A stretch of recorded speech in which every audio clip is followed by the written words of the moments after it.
ओम उमा महेश्वराय नमः। आप सभी का हमारे YouTube चैनल पर हार्दिक स्वागत है। आज सुने शिव महापुराण में आगे की कथा। पिछले वीडियो में आपने जाना, जब गणेश किसी भी तरह से अपने हट से पीछे हटने को तैयार न हुए तो भगवान शिव के क्रोध की सारी सीमाएं टूट गईं और उन्होंने अपने त्रिशूल से श्री गणेश का सिर काट दिया। नारद जी बोले, हे ब्रह्मा जी, जब भगवान शिव ने क्रोधित होकर देवी पार्वती के प्रिय पुत्र गणेश का सिर काट दिया, तब फिर क्या हुआ? जब देवी पार्वती को गणेश की मृत्यु की सूचना मिली तो उन्होंने क्या किया? भगवान, मुझ पर कृपा कर मुझे आगे के वृत्तांत के बारे में बताइए। नारद जी के इस प्रकार प्रश्न करने पर ब्रह्मा जी मुस्कुराए और बोले, नारद, जैसे ही भगवान शिव ने क्रोधवश उस बालक का सिर काटकर उसे मौत के घाट उतारा, वैसे ही वहां खड़े सभी शिवगणों की प्रसन्नता देखते ही बनती थी। उन सभी ने खुश होकर गाजे बाजे बजाए और वहां बहुत बड़ा उत्सव होने लगा। सब मस्त होकर नाचने लगे। भगवान शिव की चारों ओर जय जयकार होने लगी। दूसरी ओर जब पार्वती स्नान कर चुकी तो उन्होंने अपनी सखी को बाहर भेजा कि वह गणेश को अंदर बुला ले, और जब वह बाहर गई तो उसने वहां का जो हाल देखा उसे देखकर भयभीत हो गई। गणेश का सिर कटा हुआ अलग पड़ा था और धड़ अलग। सब देवता और शिवगण प्रसन्न होकर नृत्य कर रहे थे। ये दृश्य देखकर पार्वती की वह सखी भागी भागी भीतर गई और जाकर पार्वती को इन सब बातों से अवगत कराया। अपने पुत्र गणेश की मृत्यु का समाचार पाते ही देवी पार्वती अत्यंत क्रोधित हो गई। उन्होंने रोना आरंभ कर दिया। रोते बिलखते वे कहती, हाय, मैं क्या करूं, कहाँ जाऊं? मैं तो अपने पुत्र की रक्षा भी न कर सकी। सब देवताओं और शिवगणों ने मिलकर मेरे प्यारे पुत्र को मौत के घाट उतार दिया। अब मैं भी अपने पुत्र का संहार करने वालों का विनाश करके रहूंगी। मैं प्रलय मचा दूंगी। ये कहकर उन्होंने 100,000 शक्तियों की रचना कर दी और देखते ही देखते वहां माँ जगदम्बा की विशाल सेना इकट्ठी हो गई। वे शक्तियां प्रकट होते ही हाथ जोड़कर पार्वती को प्रणाम करते हुए बोली, हे माता, हे देवी, हम सबको इस प्रकार प्रकट करने का क्या कारण है? हमें आज्ञा दीजिए कि हम क्या करें। तब क्रोध से तमतमाती देवी पार्वती बोली, तुम सब जाकर मेरे पुत्र का वध करने वालों का नाश कर दो। तुम देव सेना में प्रलय मचा दो। आज्ञा पाते ही देवी पार्वती की वह शक्तिशाली सेना वहां से चली गई। बाहर जाकर उसने देवताओं और शिवगणों पर आक्रमण कर दिया। वे क्रोधित देवियां किन्हीं देवताओं को पकड़ पकड़कर अपने मुंह में डाल लेती तो किसी पर अस्त्र शस्त्रों का प्रहार करती। इस प्रकार उन्होंने वहां बहुत आतंक मचाया। वहां चारों ओर त्राहि त्राहि मच गई। लोग अपनी जान बचाने के लिए जहां तहां भागने लगे। ये नजारा देखकर भगवान शिव, मैं और श्री हरि विष्णु बहुत चिंतित हुए। हमने सोचा कि अगर इन दैवी शक्तियों को न रोका गया तो पल भर में ही देवताओं की समाप्ति हो जाएगी, इस धरा पर प्रलय आ जाएगी। सब सोचने लगे कि इस विनाश लीला को कैसे रोका जा सकता है। नारद, उसी समय तुम आकर कहने लगे कि इस संहार को देवी पार्वती ही रोक सकती हैं। इसके लिए आवश्यक है कि उनकी स्तुति करके उन्हें प्रसन्न किया जाए और किसी भी तरह उनके क्रोध को शांत किया जाए। सभी देवताओं को तुम्हारा ये विचार बहुत पसंद आया, परंतु देवी पार्वती के गुस्से से सभी घबरा रहे थे। उनके सामने जाने का साहस किसी में भी नहीं था। सबने तुम्हें आगे कर दिया। हम सब महल के भीतर पार्वती के पास गए। सब देवता मिलकर देवी की स्तुति करने लगे और बोले, हे जगदम्बे, हे चंडिके, हम सब आपको प्रणाम करते हैं। आप आदि शक्ति हैं, आप परम शक्तिशाली हैं। आपने ही इस जगत की रचना की है, आप ही प्रकृति हैं। आप प्रसन्न होने पर मनोवांछित फलों को देती हैं, जबकि क्रोधित होने पर सब कुछ छीन लेती हैं। हे देवी, हम सब अपने अपराध के लिए आपसे क्षमा याचना करते हैं। हम सबके अपराध को क्षमा कर दो और अपने क्रोध को शांत करो। हे परमेश्वरी, सब कुछ भूलकर प्रसन्न हो जाओ और भयानक रक्तपात को रोक दो। इस प्रकार देवताओं की स्तुति सुनकर देवी चुप रही। कुछ समय सोचकर बोली, हे देवताओं, वैसे तो तुम्हारा अपराध सर्वथा अक्षम्य है, फिर भी तुम्हारी क्षमा याचना को मैं सिर्फ एक शर्त पर स्वीकार कर सकती हूँ। यदि मेरा पुत्र गणेश पहले की भांति जीवित हो जाए तो मैं तुम सबको क्षमा कर दूंगी। ये सुनकर सब देवता चुप हो गए, क्योंकि ये तो असंभव कार्य था। फिर सभी देवता हाथ जोड़कर करुण अवस्था में भगवान शिव के सामने खड़े हो गए और बोले, भगवान, अब आप ही हमारी रक्षा कर सकते हैं। जिस प्रकार आपने गणेश का सिर काटकर उसे मारा है, उसी प्रकार अब उसे जीवित कर दीजिए। देवताओं की प्रार्थना सुनकर भगवान शिव बोले कि देवताओं, तुम परेशान मत हो, मैं वही कार्य करूँगा जिससे तुम्हारा मंगल हो। भगवान शिव ने देवताओं को आदेश दिया कि उत्तर दिशा में जाएं और जो भी पहला प्राणी मिले उसका सिर काटकर ले आएं। तब उसका सिर हम गणेश के धड़ से जोड़कर उसे जीवित कर देंगे। देवता उत्तर दिशा की ओर चल दिए। वहां सर्वप्रथम उन्हें एक दांत वाला हाथी मिला। वे उसका सिर काटकर ले आए। वहां महल के द्वार पर वापस आकर उन्होंने गणेश के धड़ को धो पोंछकर साफ किया और उसकी पूजा की। तब उसमें हाथी का सिर लगा दिया। तत्पश्चात श्रीहरि विष्णु ने भगवान शिव के चरणों का ध्यान करते हुए मंत्रों से अभिमंत्रित जल गणेश के मृत शरीर पर छिड़का। जल के छींटे पड़ते ही भगवान शिव की कृपा से वह बालक ऐसे उठ खड़ा हुआ जैसे अभी अभी नींद से जागा हो। वह बालक अब हाथी का मुख लग जाने से गजमुखी हो गया, परंतु फिर भी बहुत सुंदर और दिव्य लग रहा था। रक्त वर्ण का वह बालक अद्भुत शोभा से आलोकित हो रहा था। जब भगवान शिव की कृपा से पार्वती पुत्र गणेश जीवित हो गए, तब सभी देवता और शिवगण अत्यंत प्रसन्न होकर नृत्य करने लगे। उनका सारा दुख पल भर में ही दूर हो गया। देवी पार्वती अपने प्रिय पुत्र गणेश को जीवित देखकर बहुत प्रसन्न हुई। उनका क्रोध भी शांत हो गया। नारद जी बोले, हे विधाता, जब भगवान शिव की कृपा से पार्वती पुत्र गणेश पुनः जीवित हो गए, तब वहाँ क्या हुआ? जीवित होकर उन्होंने क्या किया? नारद जी का ये प्रश्न सुनकर ब्रह्मा जी बोले, हे नारद, जब श्री हरि विष्णु ने हाथी का मस्तक गणेश के धड़ से जोड़कर उसे जीवित कर दिया, तब ये देखकर देवी पार्वती बहुत प्रसन्न हुई। उन्होंने गणेश को बाहों में भरकर गले से लगा लिया और उसे चूमने लगी। फिर उन्होंने गणेश को सुंदर व मनोहर वस्त्रों एवं रत्न जड़ित आभूषणों से सजाया। अनेक सिद्धियों एवं मंत्रों से विधि पूर्वक अपने पुत्र का पूजन करने के बाद कल्याणमयी पार्वती ने गणेश के सिर पर हाथ रखकर वरदान देते हुए कहा, ए मेरे प्यारे पुत्र गणेश, तुझे तेरी माता की आज्ञा से बहुत कष्ट सहना पड़ा, परंतु आज के बाद तुझे कभी भी किसी भी प्रकार का कोई कष्ट नहीं होगा। सभी देवता तुझे पूजेंगे। पुत्र, तुम्हारे मस्तक पर सिंदूरी रंग की आभा है, इसलिए तुम्हारा पूजन सदैव सिंदूर से किया जाएगा।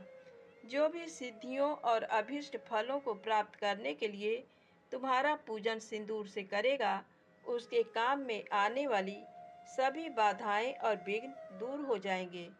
इस प्रकार जब देवी सती पार्वती ने गणेश पर अपने आशीर्वादों की कृपा की, तब भगवान शिव जी प्रसन्नता पूर्वक गणेश के सर पर हाथ फेरने लगे। माता पार्वती ने प्रसन्नतापूर्वक पहले भगवान शिव को देखा, फिर श्री गणेश को संबोधित करती हुई बोली, पुत्र, यही तुम्हारे पिता भगवान शिव हैं। तब गणेश जी तुरंत उठ खड़े हुए और भगवान शिव के चरणों पर गिरकर अपने अपराध की क्षमा मांगने लगे। गणेश ने कहा, हे पिताजी, मैं अज्ञानतावश आपको पहचान नहीं सका, इसी कारण मैंने आपको घर के भीतर नहीं जाने दिया। हे प्रभु, आप मेरी इस मूर्खता को कृपा करके क्षमा कर दें। अपने पुत्र गणेश को इस प्रकार क्षमा याचना करते देखकर भगवान शिव ने प्रसन्नतापूर्वक उन्हें क्षमा कर दिया। जिस प्रकार इस संसार में हम तीनों देवताओं की पूजा की जाती है, उसी प्रकार गणेश भी सभी के द्वारा पूज्य होंगे। किसी भी मांगलिक कार्य में सर्वप्रथम गणेश का पूजन किया जाएगा, तत्पश्चात हम सबका। यदि ऐसा न किया गया तो पूजा सफल नहीं मानी जाएगी तथा पूजा का फल भी नहीं मिलेगा। तब शिव जी ने सभी मांगलिक पूजन वस्तुएं मंगाकर गणेश का पूजन किया। उसके बाद मैंने, विष्णु जी, पार्वती और अन्य देवताओं ने भी उनकी विधि विधान से पूजा की। उसके उपरांत सभी देवताओं ने उन्हें यथा योग्य वरदान प्रदान किए। उसी दिन से गणेश जी को अग्र पूजा का आशीर्वाद मिला। ब्रह्मा जी बोले, हे मुनिश्रेष्ठ नारद, इस प्रकार गणेश जी के जीवित होने पर सब ओर आनंद छा गया। सभी बहुत प्रसन्न थे। सभी देवता उन्हें विभिन्न प्रकार के वरदान प्रदान कर रहे थे। तब ईश्वरों के ईश्वर महादेव जी भी गणेश पर अपनी विशेष कृपा दृष्टि बनाकर बोले, हे गिरिजानंदन, तुम मेरे दूसरे पुत्र हो। तुम्हें न पहचानने के कारण तुम्हारा यहाँ अपमान हुआ है, इसलिए मेरे भक्तों ने तुम पर आक्रमण किया, परंतु आज से कोई भी तुम्हारा विरोध नहीं करेगा। तुम सभी के पूजनीय और वंदनीय होगे। तुम साक्षात जगदम्बा के तेज से उत्पन्न होने के कारण परम तेजस्वी और पराक्रमी हो। तुम्हारी वीरता और साहस का लोहा इस संसार में हर प्राणी मानेगा। आज से तुम मेरे सभी शिवगणों के अध्यक्ष हो। ये सभी तुम्हारे आदेशों का ही पालन करेंगे। आज से तुम गणपति नाम से भी जाने जाओगे। ये कहकर सर्वेश्वर भगवान शिव 2 पल के लिए मौन हुए। शिव बोले, हे गणपति, तुम्हारा जन्म भाद्रपद मास के कृष्ण पक्ष की चतुर्थी तिथि को देवी पार्वती के निर्मल हृदय से चंद्रमा के उदय के समय हुआ है। इसलिए आज से इस दिन जो भी पूरी भक्ति भावना से तुम्हारा स्मरण करके व्रत करेगा, उसे समस्त सुखों की प्राप्ति होगी। मार्ग शीर्ष मास के कृष्ण पक्ष की चतुर्थी के दिन सुबह स्नान करके व्रत रखें। धातु, मूंगे या मिट्टी की मूर्ति बनाकर उसकी प्रतिष्ठा करें। तत्पश्चात मूर्ति की दिव्य गंधों, चंदन एवं सुगंधित फूलों से पूजा करें। रात्रि में 12 अंगुल लंबी 3 गांठ वाली 101 दुर्वाओं से पूजन करना चाहिए। उसके बाद धूप, दीप, नैवेद्य, तांबूल, अर्घ्य देकर गणेश जी की पूजा करें। बाद में बाल चंद्रमा का पूजन करें। फिर ब्राह्मणों को उत्तम भोजन कराएं। स्वयं बिना नमक का ही खाना खाएं। इस प्रकार इस उत्तम गणेश चतुर्थी व्रत को करें। जब व्रत करते करते 1 वर्ष पूरा हो जाए, तब भक्ति भावना से इस व्रत का उद्यापन करना चाहिए। उद्यापन में 12 ब्राह्मणों को भोजन कराएं। व्रत का उद्यापन करते समय पहले से स्थापित कलश के ऊपर गणेश की मूर्ति रखें। वेदी तैयार कर उस पर अष्टदल कमल बनाकर हवन करें। तत्पश्चात मूर्ति के सामने 2 स्त्रियों व बालकों को बिठाकर उनकी विधि विधान से पूजा करें। फिर उन्हें आदरपूर्वक भोजन कराएं। पूरी रात उनका भक्ति भाव से जागरण करें। सुबह होने पर गणेश जी का पुनः पूजन करें। पूजन करने के पश्चात उनका विसर्जन कर दें। फिर बालकों से आशीर्वाद लेकर उनसे स्वस्ति वाचन कराएं और व्रत को पूर्ण करने हेतु श्री गणेश को पुष्प अर्पित करें। तत्पश्चात भक्तिभाव से दोनों हाथ जोड़कर उन्हें नमस्कार करें। हे गणेश, इस प्रकार जो श्रद्धा पूर्वक उत्तम भक्ति भाव के साथ तुम्हारी शरण में आएगा और तुम्हें रोज पूजेगा, उसके सभी कार्य सफल हो जाएंगे तथा उसे सभी अभीष्ट फलों की प्राप्ति होगी। गणेश का पूजन सच्चे मन से सिंदूर, चंदन, चावल और केतकी के फूलों से करने वाले के सभी विघ्नों और क्लेशों का नाश हो जाएगा। उस मनुष्य के अभीष्ट कार्य अवश्य ही सिद्ध होंगे। ये गणेश चतुर्थी व्रत सभी स्त्री एवं पुरुषों के लिए श्रेष्ठ है। विशेषतः जो मनुष्य अभ्युदय की इच्छा रखते हैं, उन्हें उत्तम भक्ति भावना से इस व्रत को अवश्य करना चाहिए, क्योंकि गणेश चतुर्थी का व्रत करने वाले मनुष्य की सभी इच्छाएं और कामनाएं पूरी होती हैं। इसलिए सभी मनुष्यों को इस श्रेष्ठ व्रत को पूरा करना चाहिए तथा सदैव तुम्हारी भक्तिभाव से आराधना करनी चाहिए। इस प्रकार त्रिलोकीनाथ भगवान शिव ने अपने पुत्र गणेश को सभी मनुष्यों तथा देवताओं द्वारा पूजित होने का उत्तम आशीर्वाद प्रदान किया। सभी देवता और ऋषि मुनि भगवान शिव के वचन सुनकर बहुत प्रसन्न हुए। उनके आनंद की कोई सीमा न रही। वे सभी भक्ति रस में डूबकर शिव पार्वती पुत्र गणपति की आराधना करने लगे। ये देखकर देवी पार्वती की खुशी की कोई सीमा न रही। वे देवताओं को अपने पुत्र गणेश का पूजन करते देख मन ही मन भगवान शिव के चरणों का ध्यान करते हुए उनका धन्यवाद करने लगी। उनका सारा क्रोध पल भर में ही शांत हो गया था। उस समय सभी दिशाओं में सुमधुर दुंदुभियां बजने लगीं। अप्सराएं सहर्ष नृत्य करने लगीं, सुंदर मंगल गान होने लगे तथा श्री गणेश जी पर आकाश से फूलों की वर्षा होने लगी। अपने पुत्र को गणाधीश बनाए जाने पर माता पार्वती फूली नहीं समा रही थी। उस समय चारों ओर उत्सव होने लगा। तत्पश्चात उस समय वहां उपस्थित समस्त देवता और ऋषि मुनि उस स्थान के निकट गए जहां भगवान शिव और देवी पार्वती अपने पुत्र गणेश के साथ विराजमान थे। देवताओं और ऋषियों ने भक्ति भावना से उन्हें नमस्कार किया और उनकी स्तुति करने लगे। फिर शिव जी से विदा लेकर सब अपने अपने धामों को चले गए। फिर मैं और श्री हरि भी उनसे विदा लेकर अपने लोक को लौट गए। जो मनुष्य शुद्ध हृदय से सावधान होकर इस परम मंगलकारी कथा को सुनता है, वह सभी मंगलों का भागीदार हो जाता है। ये गणेश चतुर्थी व्रत की उत्तम कथा पुत्रहीनों को पुत्र, निर्धनों को धन, रोगियों को आरोग्य, अभागों को सौभाग्य प्रदान करती है। जिस स्त्री का पति उसे छोड़कर चला गया हो, गणेश की आराधना के प्रभाव से पुनः उसके पास लौट आता है। दुखों और शोकों में डूबा मनुष्य इस उत्तम कथा को सुनकर शोक रहित होकर सुखी हो जाता है। जिस मनुष्य के घर में श्री गणेश की महिमा का वर्णन करने वाले उत्तम ग्रंथ रहते हैं, उस घर में सदा मंगल होता है। श्री गणेश की कृपा अपने भक्तों पर सदा रहती है और वे अपने भक्तों के कार्य में आने वाले सभी विघ्नों का विनाश कर उसकी सभी मनोकामनाओं को पूरा करते हैं।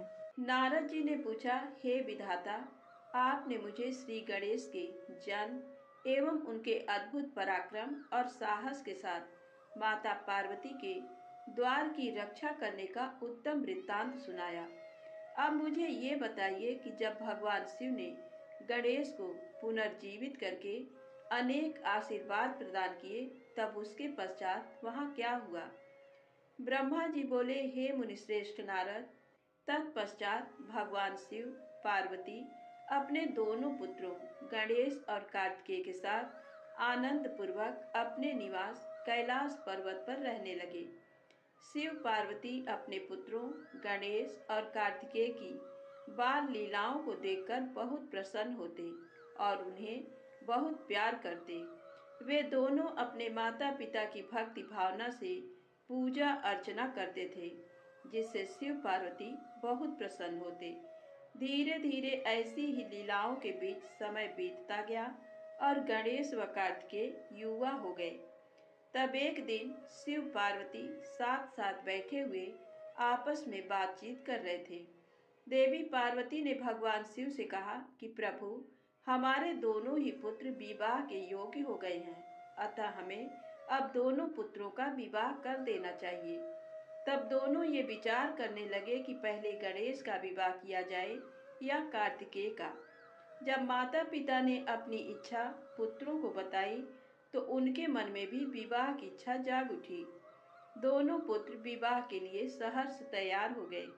तब भगवान शिव अपने पुत्रों से बोले, हे पुत्रों, तुम दोनों ही हमारे लिए प्रिय हो, परंतु हम इस असमंजस में हैं कि तुम दोनों में से पहले किसका विवाह किया जाए।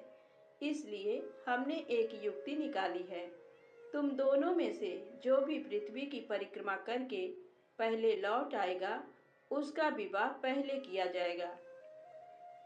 अपने पिता की ये वचन सुनकर कुमार कार्तिकेय तुरंत अपने वाहन पर सवार होकर यथाशीघ्र पृथ्वी की परिक्रमा करने हेतु माता पिता की आज्ञा लेकर निकल पड़े।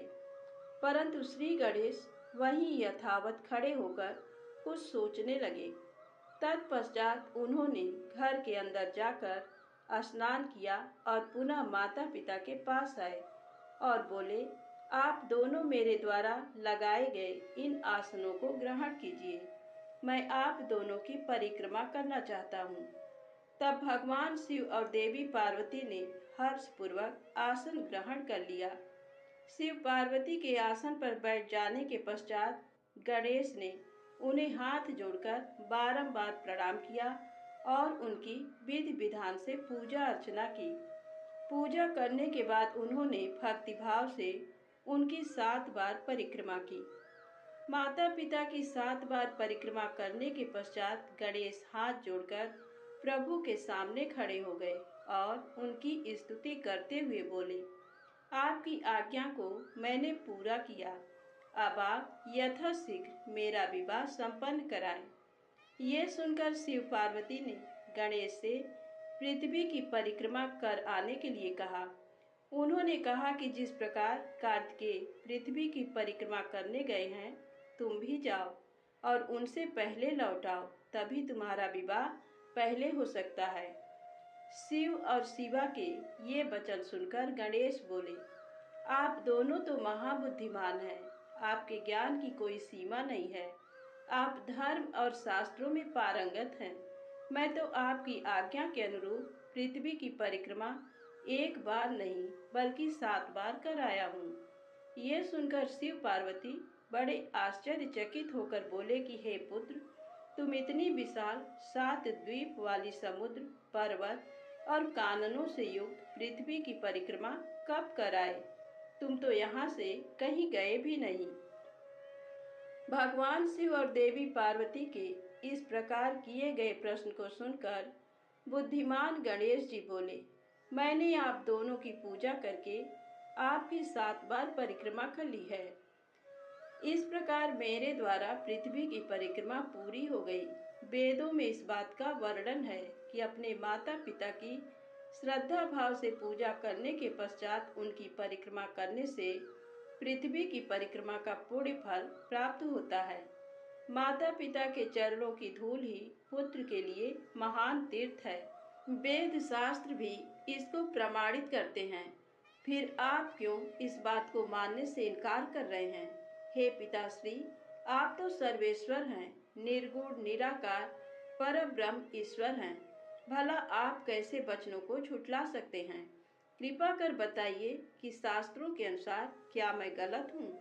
इस प्रकार गणेश जी के वचन सुनकर शिव पार्वती अत्यंत आश्चर्यचकित हुए। अपने पुत्र गणेश को वेदों और शास्त्रों का ज्ञाता जानकर उनकी प्रसन्नता की कोई सीमा न रही। तब मुस्कुराते हुए भगवान शिव पार्वती बोले, हे प्रिय पुत्र, तुम बलवान और साहसी होने के साथ साथ परम बुद्धिमान भी हो। ये सत्य है कि जिसके पास बुद्धि बल है वही बलशाली भी है। बिना बुद्धि के बल का प्रयोग भी संभव नहीं होता। बुद्धिहीन मनुष्य संकट में फंस जाने पर बलशाली होने के बावजूद भी मुक्त नहीं हो पाता। वेद, शास्त्र और पुराण यही बताते हैं कि माँ बाप का स्थान सबसे ऊपर होता है। उनके चरणों में ही स्वर्ग है। अपने माता पिता की आज्ञा का पालन करना ही पुत्र का एकमात्र धर्म है। उनकी परिक्रमा पृथ्वी की परिक्रमा से भी बढ़कर है।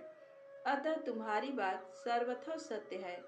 तुमने कार्तिकेय से पहले ही पृथ्वी की परिक्रमा पूर्ण कर ली है। अतः हमें तुम्हारा विवाह सबसे पहले और शीघ्र ही करना है।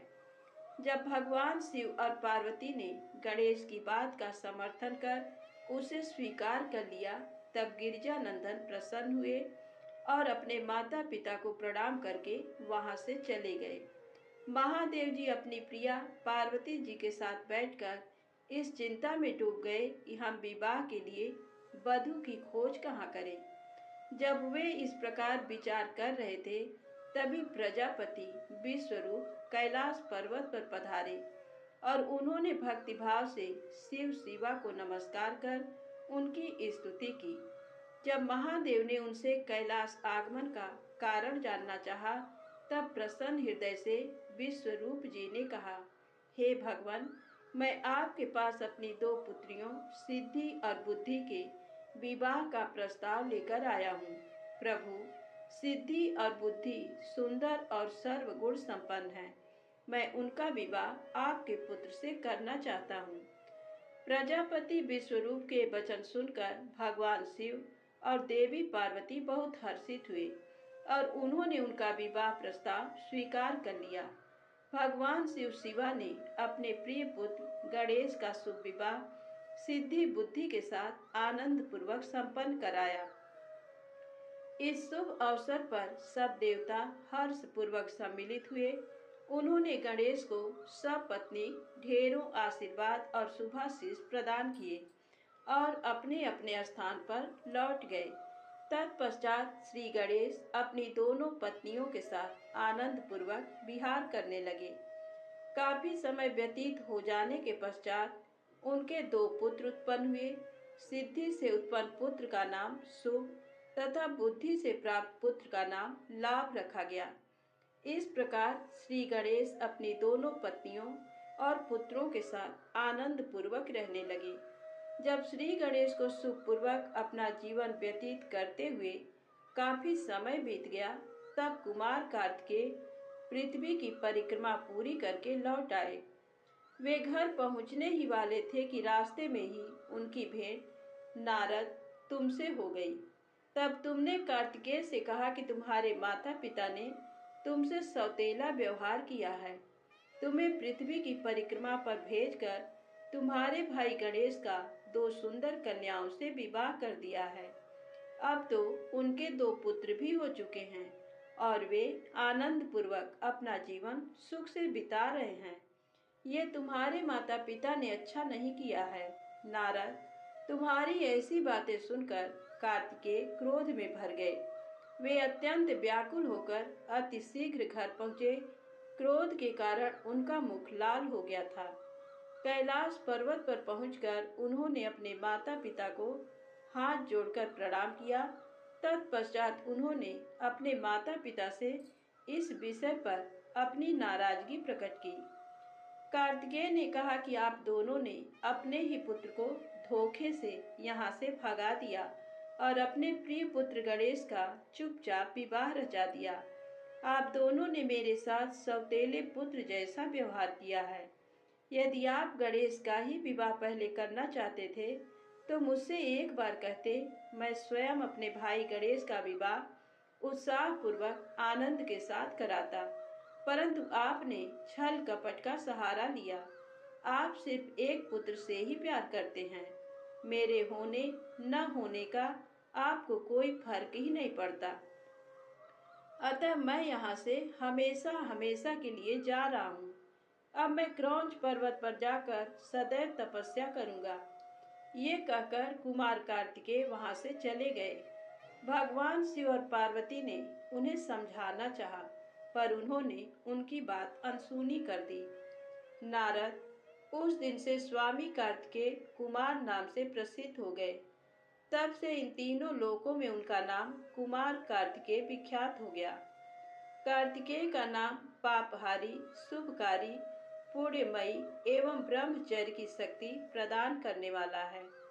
कार्तिक पूर्णिमा के दिन कृति नक्षत्र में जो भी मनुष्य स्वामी कार्तिकेय के दर्शन अथवा पूजन करता है, उसके सभी पाप नष्ट हो जाते हैं और उसे मनोवांछित फलों की प्राप्ति होती है। सभी देवता और ऋषिगण भी इस दिन कार्तिकेय के दर्शनों को जाते हैं। उधर कुमार कार्तिकेय के इस प्रकार नाराज होकर चले जाने के कारण उनकी माता पार्वती बहुत दुखी थी। वे शिव जी को साथ लेकर क्रौंच पर्वत पर गईं। उन्हें देखकर कार्तिकेय पहले ही वहां से चले गए। तब भगवान शिव उस उत्तम स्थान पर जहां उनके पुत्र कार्तिकेय ने तप किया था, मल्लिकार्जुन नामक ज्योतिर्लिंग के रूप में स्थापित हो गए और आज भी देवी पार्वती के साथ विराजमान हैं। उस दिन से शिव शिवा दोनों अपने पुत्र कार्तिकेय को ढूंढने के लिए अमावस्या को शिव और पूर्णिमा के दिन पार्वती जी क्रौंच पर्वत पर जाते हैं।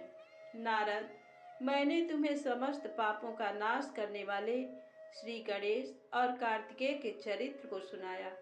जो भी मनुष्य भक्तिभाव से इसे पढ़ता, सुनता अथवा सुनाता है, उसके सभी मनोरथ पूर्ण होते हैं। ये कथा पाप नाशक, सुख देने वाली, मोक्ष दिलाने वाली एवं कल्याणकारी है। इसलिए निष्काम भक्तों को इसको अवश्य सुनना और पढ़ना चाहिए। धन्यवाद। प्रेम से बोलें शंकर भगवान की जय हो।